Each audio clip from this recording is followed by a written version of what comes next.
परमंगल है। अकारं करुणावृणालय भक्तवात्सल्यकल्पतरु श्री भगवान कृष्ण कन्हैया की वांग्मयी प्रति स्वरूपा श्रीमद् भागवत कथा श्रवण करने हेतु उपस्थित सभी भक्तगण, सभी माताएं, इन सभी के चरणों में वंदन करते हुए आज पंचम जी की यह कथा सुनने हेतु हम उपस्थित हुए हैं। कल बड़े ही प्यार से हमने कन्हैया जी का जन्मोत्सव मनाया और साथ में स्वर्ग से देवताएं भी आए थे। उन्होंने साथ मिलकर वर्षा के नाम पर पुष्प बरसाए, फूल बरसाए। इसी का प्रतीक है कि हम आपके साथ हैं, माने हम साथ साथ हैं। भगत और देव ये दोनों अलग नहीं। जहां भगत भक्ति करता है वहां पे भगवान हमेशा रहते हैं। मद भक्त यत्र गायन्ति तत्र तिष्ठामि। फिर से इसको कम कीजिए। जहां भगत है वहां देवता, और जहां देवता है वहां भगत में होना चाहिए। कई बार बड़े बड़े मंदिर होते हैं लेकिन भगत नहीं होते, और कहीं पे भगत होते हैं, कहीं पे भगत समझ आया, ये धुनी वाले जो कहीं भी बैठकर अपना मुक्का लगाने चालू कर देते हैं, वह भगत होते हैं लेकिन देवता नहीं होते। क्योंकि ऐसे लोगों के पास काहे कि भगवान आएगा। भगवान इतने रास्ते पे गिरे थोड़ी ना है कि कोई भी इंसान के पास, किसी के पास भी चले जाए। तो भगवान के साथ मिलकर उन सभी गौर गोपियों ने, सारे नंदगांव ने धूम कर खुशियां लुटाई। लेकिन आप सबको कुछ शंकाएं आती होगी, प्रश्न आते होंगे, महाराज ऐसा कौन सा पुण्य किया था माता देवकी ने, ऐसा कौन पुण्य किया था माता जशोदा ने जो वहां लला भयो? ऐसा क्या था उन्होंने एक ही की, इन्होंने मेरे भगवान की भक्ति और आराधना की। भक्ति चिया मापे मोजी तो अनंता, जगतगुरु तुकोबाराय ने कहा है। हम भक्ति के नाप से भगवान को नाप लेंगे, और जब हम नापेंगे उस नापते समय हमारा पगड़ा भारी होगा। क्यों? भक्ति भगवान से बड़ी होती है, भक्ति भगवान से बड़ी होती है। जब वो सेतु बांध रहे थे ना, तब मैंने कल परसों थोड़ा स्पर्श किया था इस सब्जेक्ट को। तब वो भगवान जब पत्थर डालने लगे तो वो तैरते नहीं, वो डूब जाते थे। लेकिन जैसे ही भगत डाले थे तब वो तैर जाते थे। जब भगवान ने ढेर सारे प्रयास किए, वो डूब ही रहे थे, तब भगवान ने जब पीछे देखा प्रभु रामचंद्र जी ने, तो उनके पीछे हनुमान जी खड़े थे। राम प्रभु कहने लगे, अरे हनुमान तुम कब आए? हनुमान जी बोलने लगे, प्रभु जी पहले पत्थर के समय आया था। अरे राम, हनुमान जी पत्थर क्यों नहीं तैरते? तब प्रभु रामचंद्र जी को हनुमान जी ने कहा था, तुझे नामाचा महिमा तुझं न कळे मेघश्यामा। तेरे नाम का जो महिमा है, जो महिमान है, वो तुम्हें नहीं समझ आएगी भगवान।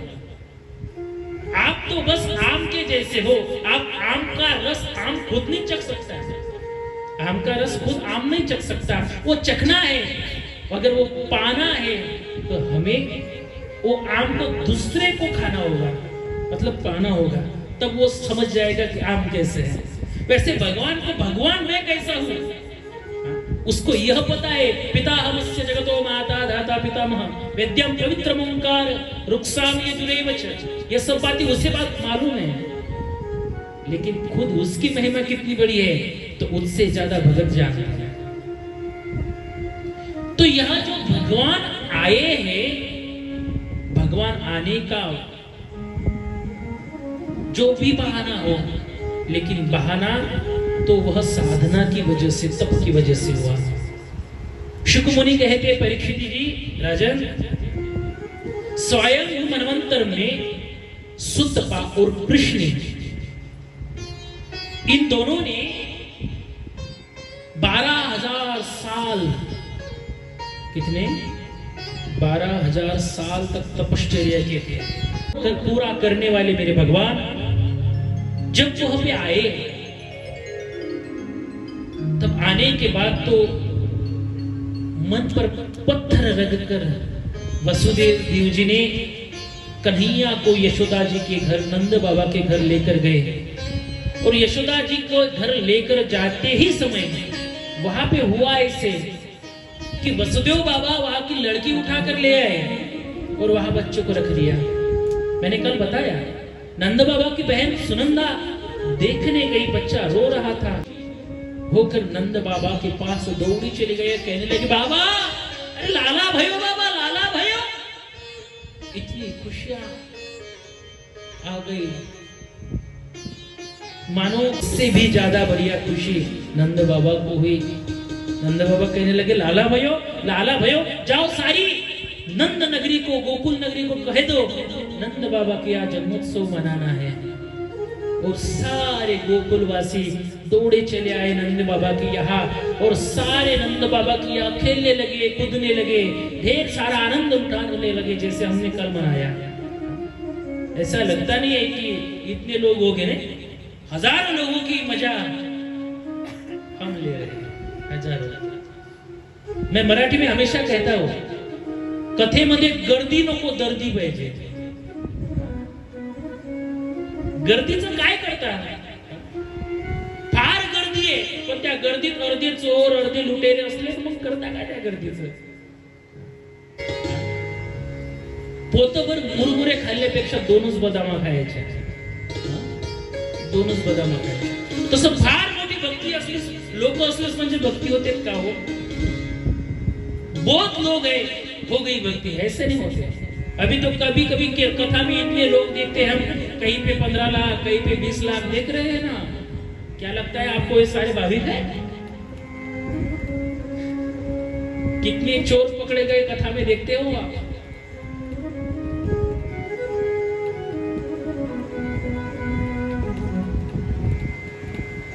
तो मेरे भगवान जैसे ही गोकुल में पधारे, वहां पे सारा नंदोत्सव करने लगे, खुशियां मनाने लगे, नाचने लगे, झूमने लगे। लेकिन नंद बाबा ने देखा सब यहाँ पे है, लेकिन रोहिणी नहीं। रोहिणी क्यों नहीं थी? रोहिणी माता हमेशा चिंता में रहती थी कि ऐसा क्या हुआ कि मेरा बच्चा तो आंख भी नहीं खोलता और रोता भी नहीं। बच्चे का तो स्वभाव होता है रोना, रुलाना। रोते कम है बच्चे और रुलाते ज्यादा है। माता जी को पूछो, रोते रोते रोते रोते इतने रुलाते हैं कि कभी कभी खुद माता रो पड़ती है कि अरे इतना रोना आता है। तो रोहिणी माता खुद चिंता में थी कि ऐसा क्या हुआ कि मेरा बच्चा आंखें नहीं खोलता। अब जो बच्चा था वो आंखें क्यों नहीं खोलते थे? उसका कहना था पिछले जन्म में आप बड़े भैया होकर आए थे, तब मैं लक्ष्मण बन के आया था, और लक्ष्मण बन के जैसे मैं आया आपको देखने लगा प्रभु। मैंने तो उसी समय शपथ ली थी कि सबसे पहले अगर मैं किसी देखूंगा तो मेरे प्रभु को। और आज तो सारी दुनिया के पहले आपने मुझे भेज दिया, अब मैं तुम्हें कब देखूंगा भगवान? तो इस वजह से वो जो बच्चा था वो ना आंख खोलते थे और ना रोना करते थे। लेकिन फिर भी नंद बाबा ने देखा रोहिणी नहीं है, उसकी कुटिया में शैया कक्ष में गए और वहां पे कहने लगे, रोहिणी आप नहीं आए, चलो जल्दी। ऐसे कहते ही रोहिणी माता इतने बड़े राजा को नहीं कह सकते थे, इसलिए कहने लगे, हाजी महाराज अभी आ रही है, आप जाइए आगे। उसी समय राजा जी आगे निकल गए और रोहिणी माता जैसे ही अपने बच्चे को साथ उठाकर लाने लगी, उसी समय वह बच्चा रोने लगा। रोहिणी माता को आश्चर्य हुआ कि अरे अब तक ये बच्चा मुंह भी फुला नहीं रहा था, आज रोने लगा। कुछ भी होकर रोहिणी माता जब उस नन्हे कान्हा के पास गई, उस नंद बाबा के बच्चे के पास गई और वो से जैसे ही प्यार करने लगी, उसी समय रोहिणी माता के कोख साथ में वो बच्चा आंखें खोलकर देखने लगा। वैसे ही रोहिणी माता को इतनी खुशी हो गई और रोहिणी माता खुद झूमकर नाचने लगी। जशोदा मैया भी खूब नाचने लगी। सब नाच रहे थे, खूब आनंद उठा रहे थे, खुशियां मना रहे थे। और उसी समय नंद बाबा को नाचते कुछ याद आ गया और नंद बाबा कहने लगे, ए गोपालो। सब रुक गए उन्होंने, नंद बाबा क्या हुआ? कुछ नहीं, मुझे बोल। ये खुशियां मनाते मनाते एक बात तो मैं भूल ही गया। क्या बोले नंद बाबा? अरे अगर मैं अभी के अभी मथुरा नहीं गया तो राजा हमें रुष्ट हो सकता है, राजा हमें दंड दे सकते हैं। ऐसा क्यों महाराज? कहने लगे, गोपाल गोकुल रक्षाया निरूप्य मथुरा गतः नंद कंसस्य वार्षिक्यं करं दातुं कुरुद्रुह। अरे ये सारी खुशियां नंदोत्सव मनाते मनाते मैं तो भूल गया, हमें जो कर चुकाना था इनकम टैक्स, वो तो हमने चुकाया भी नहीं। सारी मौज मजा करते रहे और इनकम टैक्स तो भरा ही नहीं। कब जाने सीबीआई मेरे घर आ जाए, इनकम टैक्स ब्यूरो कब मेरे घर आ जाए, वो समझ नहीं सकता। मुझे सबसे पहले वार्षिक्यम क्रम दातुम, मैं वह कर चुकाने के लिए मथुरा जा रहा हूं, आप यहां संभाल लोगे? तब सभी गोपाल ग्वाल कहने लगे, जी नंद बाबा आप चले जाइए, हम यहाँ सारा गोकुल संभालेंगे, वो जिम्मेदारी सब हमारी। और ऐसा कहते ही जब नंद बाबा वहां निकल गए, या नंदोत्सव का आनंद लुटाते हुए, एक दिन ऐसा आया कि वहां पे कंसेन प्रतिता घोरा पुतना बालघातिनी शिशुश्चारं निघ्रन्ति पूरग्राम व्रजादिषु। जहां खुशियां होती है वहां पे दुख भी जल्दी आता है। और कभी और पुतना ने सोचा कि मुझे तो राजा कंस ने बच्चे को मारने के लिए भेजा है, अब बच्चा तो मारना ही पड़ेगा, लेकिन मेरे राजा का जो प्रतिद्वंदी है वो कौन हो सकता है, मुझे मालूम तो नहीं, मारना तो जरूरी है। इसलिए पुतना सारे बच्चे जो दिखे 4 साल के नीचे के सारे बच्चे मारने लगे। तब भगवान ने सोचा अगर ऐसे ही ये सारे बच्चों को मारने लगी तो सारा नंदगांव खाली पड़ जाएगा। इसलिए मेरे भगवान ने उसका जो मार्च था वो उनकी तरफ मोड़ दिया, और उनकी तरफ मोड़ने के बाद वो पुतना भगवान के द्वारा आने लगी। जब पुतना आ रही थी तब पुतना जैसे राक्षसी जैसे नहीं आई थी, वह तो बन ठनकर आई थी। ताम केश बंध व्यक्तिश्य मल्लिकाम बृहन, ऐसे श्रृंगार करके आई है। उसके बाल, उसके चाल ढाल, यह सब देख कर लग रहा था मानो किसी राजा की महारानी आई हो। बन ठन कर उसकी जो चाल थी, सब गोकुल की सब देख रहे थे और सोच रहे थे ये जो मेहमान है किसके यहाँ आए होंगे। सब तो यही सोच रहे थे, अरे बाबा नंद बाबा के यहाँ इतना लाला भयो है तो लाला को देखने के लिए आई होगी, सो उनके मेहमान भी उन्हीं की तरफ पैसे वाले होंगे तो बंधन कब आएगी आएंगे, इसलिए यह सोचकर वो उन्हें आगे जाने लगे।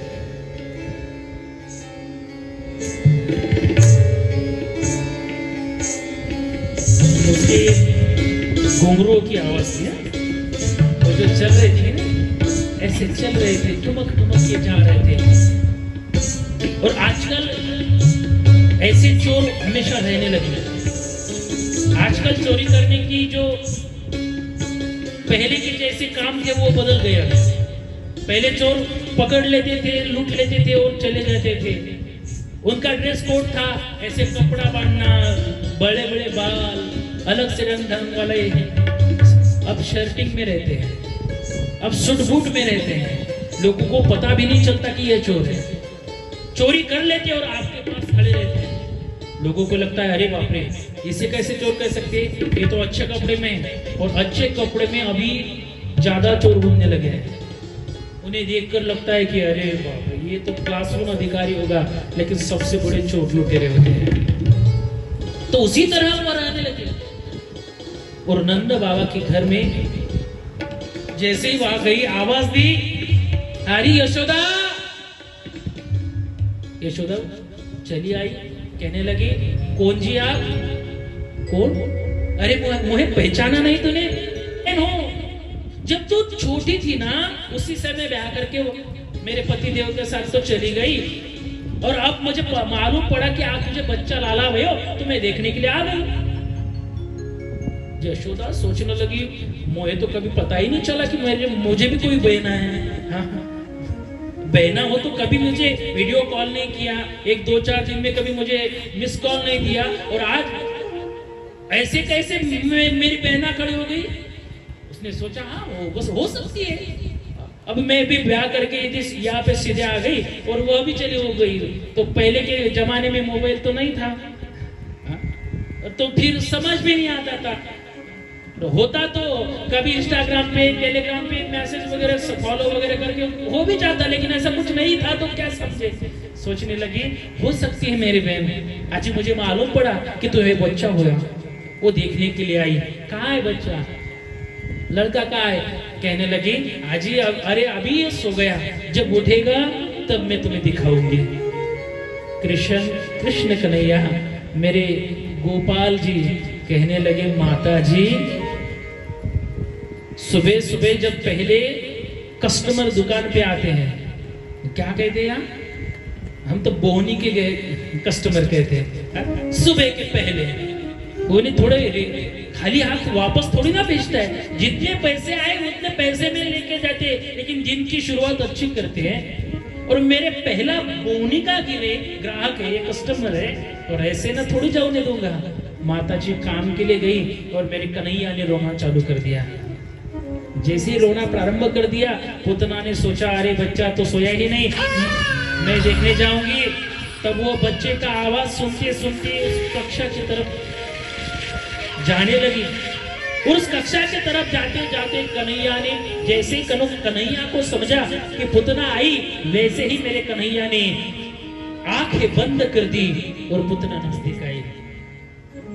भागवत में तो लिखा नहीं कि आंखें क्यों बंद की, लेकिन ढेर सारे साधु संतों ने इसके बारे में बहुत ही प्यारा लिखा है। भगवान ने आंखें जो बंद की थी, उस आंखें बंद करने के पीछे वजह थी। मेरे भगवान की वैसे तो बहुत वजह है, इतनी वजह बताए तो सारी कथा उसी में चले जाए, लेकिन कुछ हम स्पर्श करते आगे चले जाएंगे। भगवान ने आंखें बंद की, इसकी पहली वजह थी जो दुर्जन लोग होते हैं, जो गलत विचार अपने मन में रखते हैं, ऐसे लोगों के साथ आंखें चार नहीं करनी चाहिए। ये मेरे भगवान का कहना है। हो सकता है ऐसे लोगों के साथ अगर हम आंखें चार कर दे तो हमारी ही दृष्टि, हमारे भी आंखों से वह विचार हमारे मन में उतर जाए और हम भी उसी राह पर चलने लगे। तो ऐसे लोगों के साथ आंखों में आंखें डालकर आंखें चार कभी नहीं करनी चाहिए, इसलिए मेरे भगवान ने आंखें बंद की। दूसरी बात थी, वह जो पुतना आई थी, वह पुतना अपने वक्षस्थल में, स्तनों में विष काल को भरकर लाई थी। वह भगवान को पीना था। वह पीने की तो आदत मेरे कन्हैया को नहीं थी,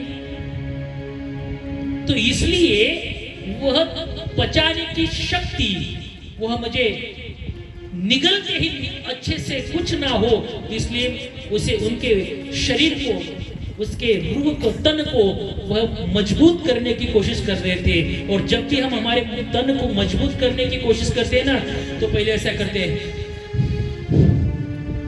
लोग आंखें बंद कर लेते हैं ताकत बढ़ाने के लिए। तो उसलिए मेरे भगवान ने आंखें बंद की।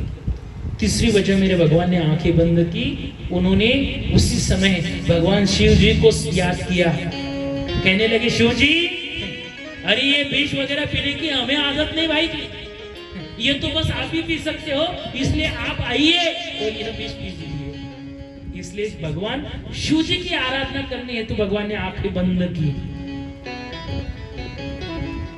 चौथा कारण मेरे भगवान ने आंखें बंद की, भगवान देख रहे थे कि यह कौन है। कभी कभी हम सोचने लगते हैं ना, तो आंखें बंद कर कर सोचते कि अरे यार मैं कुछ याद ना कर रहा था, मैं तो भूल ही गया, तो आंखें बंद कर देते हैं कुछ सोचना हो तो भगवान सोच रहे थे यह पुतना कौन है। ये पुतना पिछले जन्म में बलि राजा, जिसे मेरे भगवान ने पैरों तले रखकर पाताल में भेज दिया था, उसकी बहन और रत्नावली पिछले जन्म की। इसने सोचा था जब मेरे भगवान गौना रूप धारण करके वामन प्रभु आए थे, तब रत्नावली ने दूर से देखा था और देखते ही मातृ स्नेह उमड़ आया था कि अरे कितना छोटा बच्चा है, मुझे तो ऐसा लगता है कि मैं उसे दूध पिलाऊं, ऐसी इच्छा व्यक्त की। लेकिन उसी समय जब बलि राजा को मेरे भगवान ने पाताल में भेज दिया, तब गुस्सा हो गए कि मुझे तो लगता है इस बच्चे को मार ही दूं।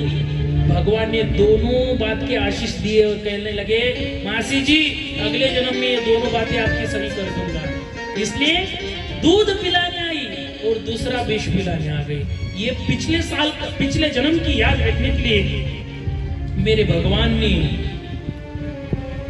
उन्हें आंखें बंद की और जब ही दूध पीना प्रारंभ किया, उसी समय भगवान उसके प्राण भी खींचने लगे।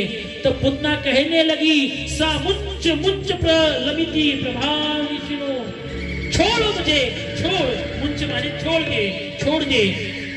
जैसे छोड़ कहने लगी, अपने मूल रूप में, अपने जो मूल शरीर था उसमें आ गई और बड़ा रूप धारण करके बड़ी राक्षसी होकर पुतना के प्राण मेरे भगवान ने खींच लिए और पुतना जमीन पर नीचे गिर गई। जैसे ही जमीन पर पुतना गिर गई, वैसे ही बहुत सारी आवाज हुई। लोग देखने लगे, अरे क्या हुआ, क्या गिरा। तो पहले देखने गए तो एक पुतना राक्षसी पड़ी हुई थी और यशोदा रानी तो पहले अपने बच्चे को देखने गई कि अरे बाप रे, बच्चा कहाँ गया। देखने लगी तो कुछ गोपाल दौड़े चले आए और कहने लगे, मौसी जी, यशोदा जी, वो जो राक्षसी है ना, उनके तन पर तो बच्चा सोया है, खेल रहा है। उन्होंने सोचा बच्चा वहां गया कैसे, लेकिन कैसे करके उस गोपालों ने वह छोटा सा बच्चा उठाया, लेकर आई और यशोदा रानी ने जैसे पास लिया, भगवान तो दूध पीने लग गए। यशोदा रानी को बड़ा अच्छा लगा कि अरे मेरे बच्चों को कुछ नहीं हुआ, ये तो भगवान के उपकार। क्या कहने लगी, भगवान की कृपा हुई कि मेरे बच्चों को कुछ नहीं हुआ। यशोदा रानी क्या जाने कि खुद स्वयं बच्चा वही भगवान है। और लाडले को देखते देखते लोग कहने लगे, जो हुआ अच्छा हुआ। लेकिन सब सोचने लगे, अरे लेकिन यह पुतना मरी कैसे। इतनी बड़ी राक्षसी मरी कैसे गई? ये गोपाल बोलने लगा, यशोदा मैया मुझे मालूम है कैसे मर गई। मुझे तो लगता है ये जो पुतना, ये जो राक्षसी थी ना, ये हमारे बच्चे को लेकर उठाकर लेकर जा रही थी, नीचे गिर गई होगी और मर गई होगी। लेकिन दूसरा बोलने लगा, अगर ठोकर लगने से ये मर जाती तो मुंह के बल पड़ती, ये तो पीठ के बल पड़ी है। तो दूसरा बोला नहीं नहीं ऐसा नहीं, कारण वो वजह होगी, ये सब वजह होगी। कोई कुछ कहने लगा, कोई कुछ कहने लगा। यशोदा बोलने लगी, ए बाकी क्या करना है मुझे मालूम नहीं, लेकिन मेरा बच्चा तो सही सलामत है ना, लेकिन इसने मुर्दे को छुआ है, इसे मैं पहले नहलाऊंगा। नहलाने के कारण लेकर मेरी माता जी उस कन्हैया जी को अंदर लेकर गई, और अंदर लेके जाने के बाद मेरी कन्हैया को अच्छे से नहलाया। अच्छे से नहलाकर मेरे कन्हैया जी को नहलाया किससे, ये भी वजह जाननी जरूरी है। गोमूत्रेण स्थापयित्वा पुनर्गोरज सार्भकम् रक्षा चकुष्ट शकृता द्वादशांगेषु नामभिः। मेरे कन्हैया को नहलाया, गोमूत्रेण स्थापयित्वा, दूध, दही, घी और उनकी विष्ठा, छेद कहते हैं उसे, गोबर, वो 5 तत्व मिलाकर जो बने उसे पंच द्रव बोलते हैं। नैया को नहलाया, और नहलाने के समय मेरे यशोदा मैया ने, मैया के साथ स्वर्ग की देवताओं ने बाल रक्षा कवच का गान किया था। बाल रक्षा कवच का गान किया था। अभी श्रीमद् भागवत का स्कंद के 10वें स्कंद में 6वें अध्याय में यह स्कंद आए हैं। 25 से लेकर 29 तक के जो श्लोक है, कभी भी आप समझे तो हमारा बच्चा सुरक्षित रहना चाहिए, इसलिए बाल रक्षा कवच गाना चाहिए। इंद्रियाणि ऋषिकेशः प्राणान् नारायणो वतु श्वेतदीपपतिश्चित्तं मनो योगेश्वरो। ऐसे 5 आगे श्लोक है। ये बाल रक्षा कवच है। ये श्लोक हमेशा गाने से हमारा बच्चा अच्छा रहता है, उसे बाहर का कुछ भी ऐसे